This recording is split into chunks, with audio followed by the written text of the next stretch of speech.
would, tell me a bit about your background, your role at the clinic, and how long you've been with the company. Okay, so I graduated with my master's degree in speech pathology from the University of Central Arkansas in 2003. I worked for a few different companies since then as a speech pathologist, mostly in pediatric outpatient. I worked briefly with adults in a nursing home setting, but realized that my calling, if you will, is with kids, and so that's where I've spent the majority of my career.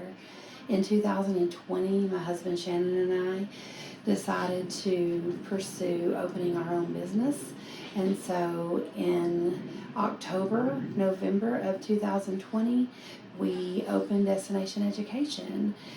We hired a speech pathology assistant by the name of Ziania in November of that year, as well as a physical therapist named Amy, and our company has only grown since then. Shannon and I co-own our company, and I oversee management, the therapist, as well as conduct therapy evaluations and treatment to various clients within our company. Why do you feel passionate about what you do? I love to, like I said earlier, I love to work with kids. I love to see them be able to grow. I love to see the progress that they make whenever they come in. We see a variety of disorders between language, fluency, articulation, as well as many other delays. And so it's always so wonderful to see children progress from where they start to when they're finally able to graduate from therapy, and see the delight on both their faces and the faces of their families. And so it's really great to be able to help them succeed not only as a young child but throughout their life. What are 3 things you're most excited for heading into the new year? Well, one of the biggest things I'm excited about is the new clinic that we are building. We recently purchased a new building here in BB. We are expanding it, so actually today they are pouring the footing and we're getting ready to lay the foundation for the expansion. It'll be about 5,000 square feet whenever it's all said and done, and we hope to be moved in around July. I also look forward to seeing our company grow into the future. We are steadily receiving new referrals from a variety of sources for children, and so we are looking at also needing to hire some new therapists moving into 2025, and so I'm really excited to see where this year takes us.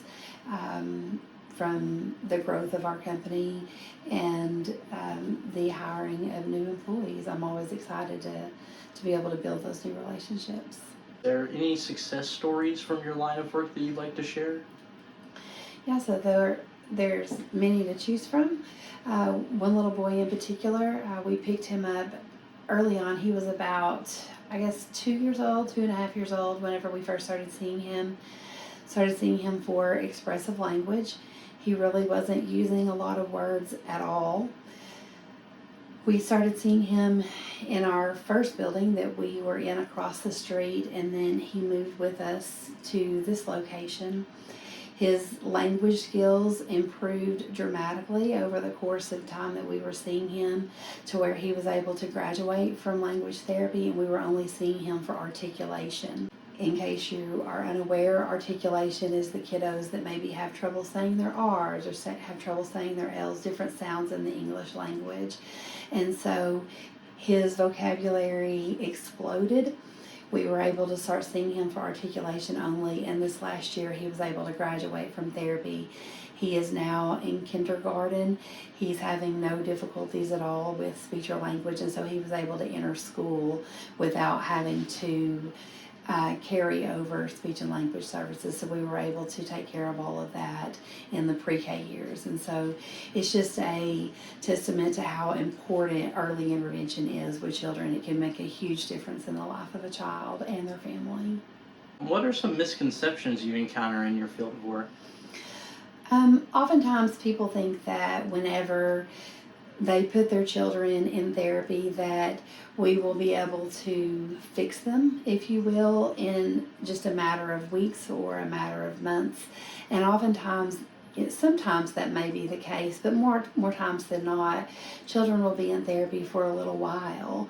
Different children react to therapy differently. So some children may pick up the skills rather quickly, while it may take other children longer. And so oftentimes we'll hear parents say, how long is my child going to be here? Well, we just don't know. And there's a variety of factors that enter into that as well.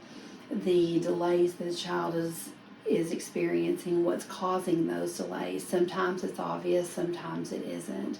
And so the misconceptions, tend to be, I'm going to put my child in therapy, they're going to kind of be a miracle worker and they're going to fix everything for me. And that's just not always the case. Oftentimes children are in therapy longer than parents are prepared for them to be.